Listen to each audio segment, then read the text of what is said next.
determinant if A equal to Aij be a square matrix of order n, यानी कि n by n order की ये एक matrix है, n ऑर्डर की square matrix, then its determinant is defined and denoted as determinant of matrix A equal to, इस matrix के जो एलिमेंट्स हैं Aij, डिटेल में उन मैट्रिक्स को जो हम ऐसे लिखते हैं इस तरह से, इसमें n रोज हैं और n ही कॉलम्स हैं स्क्वायर मैट्रिक्स के, तो इसका ये डिटर्मिनेंट है। इसमें इस स्क्वायर ब्रैकेट की जगह इस तरह से ये लाइन बना देते हैं, तो ये डिटर्मिनेंट कहलाता है। और इस मैट्रिक्स ए के डिटर्मिनेंट को इस तरह से डिनोट कर देते हैं, ए के साइड में भी इधर उधर ये लाइन बना करके, या फिर इसको डिटर्मिनेंट की शॉर्ट फॉर्म DET ए लिख करके, या डेल या डेल्टा या डी से भी डिनोट करते हैं। Which has a scalar value, इस डिटर्मिनेंट की वैल्यू डिटरमाइन हो जाती है कुछ ना कुछ, इसलिए इसको डिटर्मिनेंट कहते हैं। कुछ एक सिंगल वैल्यू स्केलर क्वांटिटी और एक नंबर हमको मिल जाती है डिटर्मिनेंट की value, and can be evaluated और एक्सप्रेस्ड और एक्सपेंडेड एज दिस। इस डिटर्मिनेंट को इस तरह से एक्सपेंड करते हैं, हम चाहे रो वाइज करें या कॉलम वाइज करें। तो यहाँ पर रो वाइज में बता रहा हूँ, इस पे मैंने पेंसिल से लाइन खींच दी है फर्स्ट रो में, और इसका ये फर्स्ट एलिमेंट A11 यहाँ पे लिख लिया, और उसके करस्पॉन्डिंग फर्स्ट कॉलम को बंद करते हुए ये इतना डिटर्मिनेंट हमने यहाँ पे ये लिख लिया, यानी फर्स्ट रो को तो हम छोड़ ही रहे हैं, फर्स्ट कॉलम को भी छोड़ दिया, बाकी का ये डिटर्मिनेंट हमने यहाँ पे लिख लिया। तो ये n ऑर्डर का डिटर्मिनेंट है, और इसमें फर्स्ट रो और फर्स्ट कॉलम को बंद करके ये इतना जो डिटर्मिनेंट है इसका ऑर्डर एक कम हो गया, यानी n-1 ऑर्डर का ये डिटर्मिनेंट है। तो इसको हम इस तरह से लेते हैं, इसका एक फर्स्ट एलिमेंट और इसके करस्पॉन्डिंग रो और कॉलम को छोड़ते हुए ये वाला डिटर्मिनेंट, फिर ये माइनस, ये क्रम से ऐसे चलते हैं, plus minus plus dot dot जहाँ तक भी जाइए एंड तक, और फिर इसमें ये A11 इंटू ये रेस्ट ऑफ डिटर्मिनेंट, फिर ये माइनस A12, फिर इसमें ये सेकंड कॉलम को छोड़ दिया, बाकी का ये डिटर्मिनेंट यहाँ पे हमने लिख दिया, और फिर plus dot dot and so on. Here each term has a determinant of order n-1 which can be expanded as above. जैसे इस डिटर्मिनेंट को एक्सपेंड करना हमने बताया, इसी तरह से ये डिटर्मिनेंट्स भी एक्सपेंड हो जाएंगे, और एंड सो ऑन, इसी तरह से छोटे होते होते ये 1 by 1 के डिटर्मिनेंट्स के टर्म्स में ये वैल्यू हमें मिल जाएगी। इवेल्युएशन और एक्सपेंशन ऑफ डिटर्मिनेंट्स, तो ये 1 by 1 का डिटर्मिनेंट है, इसमें एक ही रो है और एक ही कॉलम है, इसका एलिमेंट है A11, तो इस डिटर्मिनेंट की वैल्यू ये एलिमेंट ही हो गया A11, चाहे ये प्लस में हो चाहे माइनस में हो। फिर ये 2 ऑर्डर का डिटर्मिनेंट है, इसमें 2 रोज हैं और 2 कॉलम्स हैं, तो इसको एक्सपेंड किया है इस तरह से, यहाँ पर ये पेंसिल से हमने जो ये एरो लगाए हुए हैं, तो ये क्रॉस में इस तरह से A11 इंटू A22, फिर माइनस A12 इंटू A21, ये हो गया। इसी तरह से 3 ऑर्डर के डिटर्मिनेंट, इसको रो वाइज हम खोल रहे हैं, जैसा कि हमने ऊपर बताया फर्स्ट रो से खोल रहे हैं, तो दिस इक्वल टू ये A11 इंटू ये वाला फर्स्ट रो और फर्स्ट कॉलम को बंद करते हुए ये डिटर्मिनेंट 2 ऑर्डर का ऐसे ही जैसे कि हमने यहाँ पे बताया है। तो इस डिटर्मिनेंट को खोलने की ये जो हमने चीज बताई है, इसी तरह से इसको हमने कर लिया, ये A22 into A33 minus A23 into A32, ये हो गया। फिर ये माइनस A12 और इसको बंद करते हुए ये this into this minus this into this, ये लिख दिया हमने यहाँ पर। फिर प्लस A13 ये वाला, और इसको बंद कर लिया हमने, और 2 ऑर्डर का ये डिटर्मिनेंट ये A21 into A32 minus A22 into A31, ये हमने यहाँ पे लिख लिया, एंड सो ऑन, इसी तरह से कर लेते हैं। माइनर्स आर सब determinants. The minor of the element Aij is denoted by Mij and is obtained by eliminating ith row and jth column from Aij। ठीक है, ये मैट्रिक्स Aij जो कि डिटेल में खोल करके बड़ी अभी हमने आपको दिखाई थी, तो इसके ijth एलिमेंट का जो माइनर होगा तो वो इस मैट्रिक्स में से, या कहिए इसका जो डिटर्मिनेंट होगा उस डिटर्मिनेंट में से ith रो और jth कॉलम को छोड़ते हुए बाकी जो डिटर्मिनेंट बनेगा वो डिटर्मिनेंट इस पूरी मैट्रिक्स के डिटर्मिनेंट का माइनर कहलाएगा। आई jth माइनर MIJ से उसको डिनोट कर देंगे। Now cofactor, cofactors are signed minors. इन माइनर्स के साथ में प्लस या माइनस के साइन इस तरह से हम लगा लेते हैं जो यहाँ पे आगे लिखा हुआ है, तो ये कोफैक्टर्स हो जाते हैं। The cofactor of the element AIJ is denoted by CIJ और capital AIJ and defined as this. ये CIJ जो है ये प्लस माइनस के लिए -1 to the power I plus J ये हो गया, और मल्टीप्लीकेशन में ये MIJ। ठीक है, तो ये I jth कोफैक्टर जो होगा ये है I jth माइनर में ये इस तरह से -1 की पावर I प्लस J का ये मल्टीप्लीकेशन। तो ये चीज या तो -1 होगी या +1 होगी। ठीक है, इस CIJ को AIJ से भी डिनोट कर देते हैं। ये इस तरह से जैसे I और J की वैल्यू 1 1 यानी कि फर्स्ट प्लेस पे जो होगा उसका हम देखें कोफैक्टर, तो ये -1 की पावर 1 + 1 यानी कि -1 का स्क्वायर +1 हो जाएगा। और फिर आगे जब I की वैल्यू हम बनी रखें और J की वैल्यू फिर 2 कर दें तो ये 1 + 2 3 हो जाएगा, तो -1 की पावर 3 -1 हो जाएगा। तो इसके क्रम से इस तरह से साइन आ जाएंगे plus minus plus dot dot and so on, जहां तक भी ये जाए।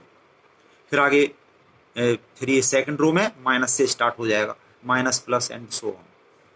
इस तरह से प्लस माइनस लग जाते हैं माइनर के साथ में, तो ये कोफैक्टर्स हो जाते हैं।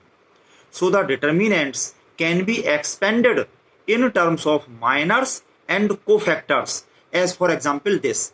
जिस तरह से कि अभी हमने इस 3 ऑर्डर के डिटर्मिनेंट को एक्सपेंड करके दिखाया था, बिल्कुल वही डिटर्मिनेंट है ये, और इसको हम फर्स्ट रो से जो एक्सपेंड कर रहे हैं तो इसका एक्सपेंशन इस तरह से माइनर्स के टर्म्स में और इस तरह से कोफैक्टर्स के टर्म्स में हम इसको लिख सकते हैं। तो ये चीज अभी मैं पिछले पेज से दिखा रहा हूं जो आपको अभी मैंने करके समझाया था।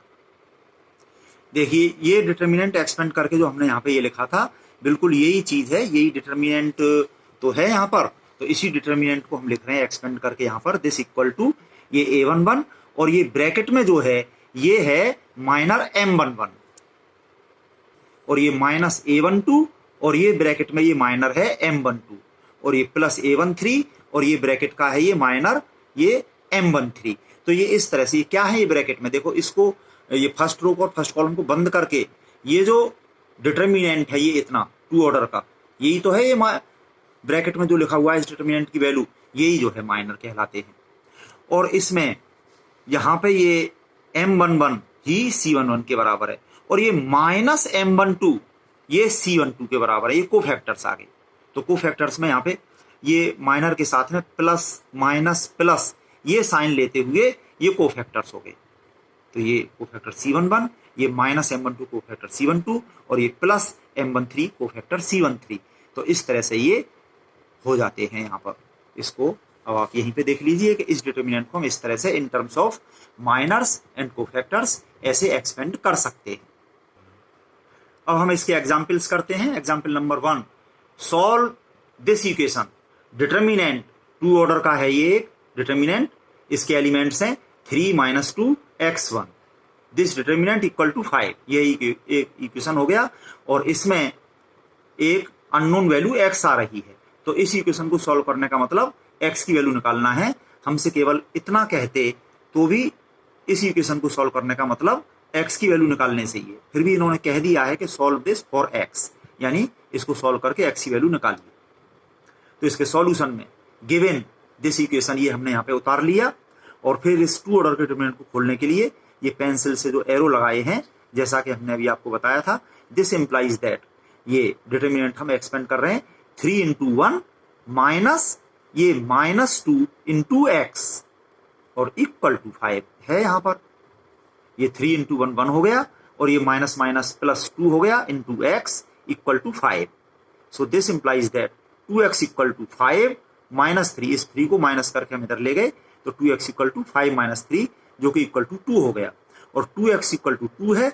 अब इसमें हम 2 से डिवाइड कर दें तो इससे हमको ये x की वैल्यू मिल गई। सो x इक्वल टू 1 ये आंसर हो गया। Example 2, if determinant this equal to 6 ये 3 ऑर्डर के डिटरमिनेंट दे रखा है और इसमें एक अननोन x आ रहा है। तो इस if this determinant equal to 6 तो find the value of x। पिछले एग्जाम्पल के जैसे ही है, बस उसमें 2 ऑर्डर का डिटरमिनेंट था और यहाँ पे ये 3 ऑर्डर का डिटरमिनेंट है जिसके एलिमेंट्स हैं 120, 02x, 102। तो इसके सॉल्यूशन में गिवन दैट दिस इक्वेशन ये हमने यहाँ पे लिख लिया, दिस थ्योर डिटरमिनेंट इक्वल टू 6। और अब इस डिटरमिनेंट को हम यहाँ पर एक्सपेंड कर रहे हैं। तो दिस इम्प्लाइज दैट, ये फर्स्ट रो पे हमने पेंसिल से लाइन खींच दी, इसको फर्स्ट रो से हम एक्सपेंड कर रहे हैं। तो ये फर्स्ट रो का ये फर्स्ट एलिमेंट 1 इंटू इसका हमने इसके करस्पॉन्डिंग ये 1 के करस्पॉन्डिंग, ये फर्स्ट रो से तो हम खोल ही रहे हैं, फर्स्ट रो को तो हम बंद करेंगे ही, इसके साथ साथ फर्स्ट कॉलम को भी बंद कर लिया। तो ये आ गया 2 इंटू 2 माइनस एक्स इंटू 0, ये आ गया। फिर उसके बाद में ये -2, तो ये सेकंड कॉलम को भी इसमें बंद कर लिया। फर्स्ट रो तो ये फर्स्ट रो तो बंद है ही इसमें, इस 2 के करस्पॉन्डिंग इस कॉलम को भी बंद कर लिया। बाकी जो बचा ये 0 इंटू 2 माइनस एक्स इंटू 1, ये लिख लिया। फिर प्लस 0 इंटू इसको बंद करके ये जो डिटरमिनेंट बनेगा उस डिटरमिनेंट का मल्टीप्लाई जब करेंगे इस 0 में, 0 इंटू दैट, तो वो 0 ही हो जाएगा, लिखने की जरूरत ही नहीं है। और इक्वल टू ये 6। फिर तो बस इसको ये 1 इंटू दिस ब्रैकेट, तो ये ब्रैकेट ही रहेगा, 1 का मल्टीप्लिकेशन यहाँ पे दिखाना जरूरी नहीं है, इसको हमने छोड़ दिया, ब्रैकेट को भी हटा दिया। और ये 2 इंटू 2 4 माइनस एक्स इंटू 0 0 हो गया और ये टर्म 0 है। ठीक है, यहाँ पे चलो लिख रहे हैं -2 और ब्रैकेट के अंदर ये टर्म तो 0 है और ये माइनस एक्स इंटू 1 एक्स हो गया और equal to 6। This implies that 4 ये minus minus plus 2 into X equal to 6। So this implies that 2x equal to, इस 4 को माइनस करके हम इधर ले गए, 6 माइनस 4 इक्वल टू 2 और इसमें 2 से डिवाइड करके हमें मिल गया x इक्वल टू 1। सो x equal to 1 is answer. Now properties of determinants. Number 1, the value of determinant remains unaffected if it is transposed. अगर किसी डिटरमिनेंट में हम रोज और कॉलम्स का इंटरचेंज करते हैं तो डिटरमिनेंट की वैल्यू सेम रहती है। Number 2, if 2 rows or 2 columns of a determinant are same then the value of the determinant is 0। ठीक है, किसी डिटरमिनेंट में 2 रो एक जैसी हो गई तो डिटरमिनेंट की वैल्यू 0, या कोई सी 2 कॉलम एक जैसी हो गई तो डिटरमिनेंट की value 0। Next property, if 2 rows or columns of a determinant are interchanged then the determinant has same absolute value but change in sign. जैसे कि फॉर एग्जाम्पल मान लो किसी डिटरमिनेंट की वैल्यू इक्वल टू 5 है और उस डिटरमिनेंट में हमने फर्स्ट और सेकंड रोज को इंटरचेंज कर दिया, तो जो नया डिटरमिनेंट बना उस डिटरमिनेंट की वैल्यू हो जाएगी इक्वल टू -5। तो वो 5 तो दोनों में रहा मैग्नीट्यूड, तो वो प्लस में था तो वो माइनस में आ गया। उस पहले डिटरमिनेंट की वैल्यू माइनस में होगी तो दूसरे की प्लस में आ जाएगी। साइन चेंज इस तरह से होते हैं।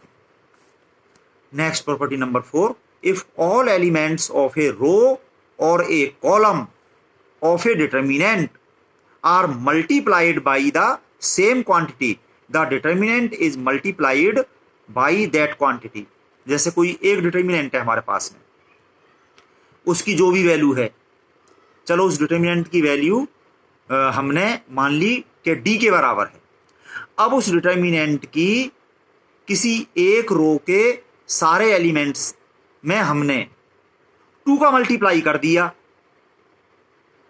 ठीक है, एक रो के सारे एलिमेंट्स में मल्टीप्लाई किया है तो जो नया डिटरमिनेंट बनेगा उस डिटरमिनेंट की वैल्यू हो जाएगी 2d के बराबर।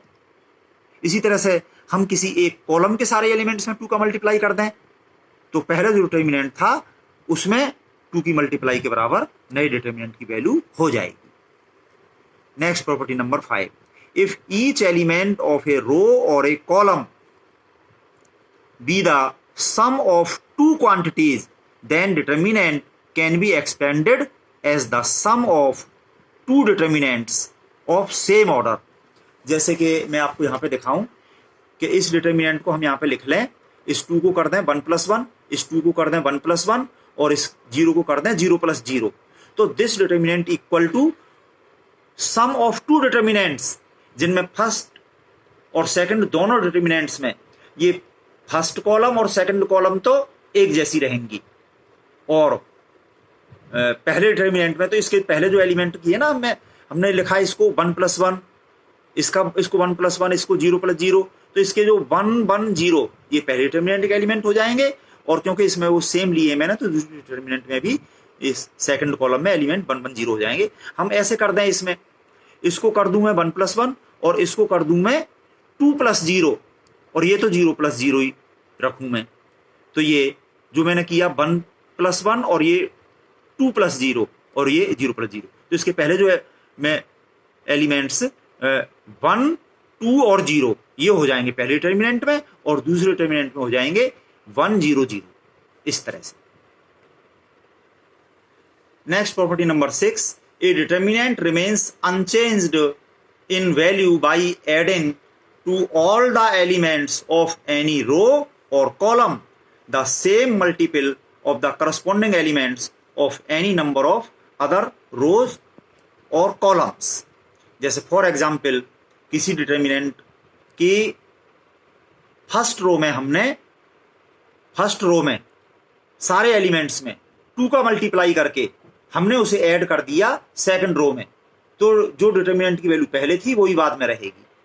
तो इसी चीज को और जनरलाइज करके आप देख सकते हैं। Next property, if elements of a determinant del X, मतलब ये एक्स का फंक्शन है ये डिटर्मिनेंट डेल एक्स, और इसके जो एलिमेंट्स हैं वो हैं are polynomials in X, X में बहुपद हैं ये, and del A equal to 0, और इस डिटर्मिनेंट में हम एक्स की जगह ए रख दें तो इस डिटर्मिनेंट की वैल्यू 0 के बराबर हो रही है। Then X minus A is a factor of del X, ये रिमाइंडर थ्योरम कहलाती है। Next property 8, if A is a square matrix of order n, then k into A का determinant equal to k to the power n into determinant a for any scalar k। Next number 9, determinant of identity matrix i equal to 1, भले ही इस i का कुछ भी order हो। अब इसमें इस a की जगह पे हमने ले ली n ऑर्डर की आइडेंटिटी मैट्रिक्स इस प्रॉपर्टी में, तो ये k इंटू ये a की जगह i n ले लिया, तो ये हो गया इसका डिटर्मिनेंट इक्वल टू k की पावर n इंटू इस i n का डिटर्मिनेंट जो कि 1 के बराबर होता है, तो केवल k की पावर n बचा for any scalar k। Next, determinant of matrices a into b equal to determinant of matrix a into determinant of matrix b। Next property 11, matrix a की इनवर्स का determinant equal to determinant a का inverse. Now example 3, calculate determinant a where matrix a equal to this, 4 order की एक square matrix है, तो इसके solution में we have determinant of this matrix a जो हमें निकालना है, इसका हमने डिटर्मिनेंट कर दिया, इस मैट्रिक्स का भी डिटर्मिनेंट कर दिया, और इसमें हम रो ऑपरेशन करके इसको सिंप्लीफाई कर रहे हैं। तो इस 1 को हमने की एलिमेंट ले लिया, और इस 1 की हेल्प से इसके नीचे के सारे एलिमेंट्स को हम 0 कर रहे हैं। तो सेकंड रो R2 में हम ऑपरेशन कर रहे हैं R2 + R1, जब इसमें हम ये ऐड करेंगे तो यहाँ पे 0 हो जाएगा। और ये थर्ड रो में यहाँ देखिए इस 1 में ये 1 को माइनस कर देंगे तो यहाँ 0 हो जाएगा, और फोर्थ रो में ये हम यहाँ -1 है यहाँ +1 है, तो ऐड करने पे ये 0 हो जाएगा। तो ये ऑपरेशन यहाँ पे हमने लिख दिए। तो पहले then this determinant a equal to this determinant, first row में हमने कुछ नहीं किया, इसको एज इट उतार लिया। अब देखिए इसकी हेल्प से ये नीचे वाले हम सारे 0 0 कर रहे हैं, ये सारे हमने 0 0 यहां पर लिख लिए।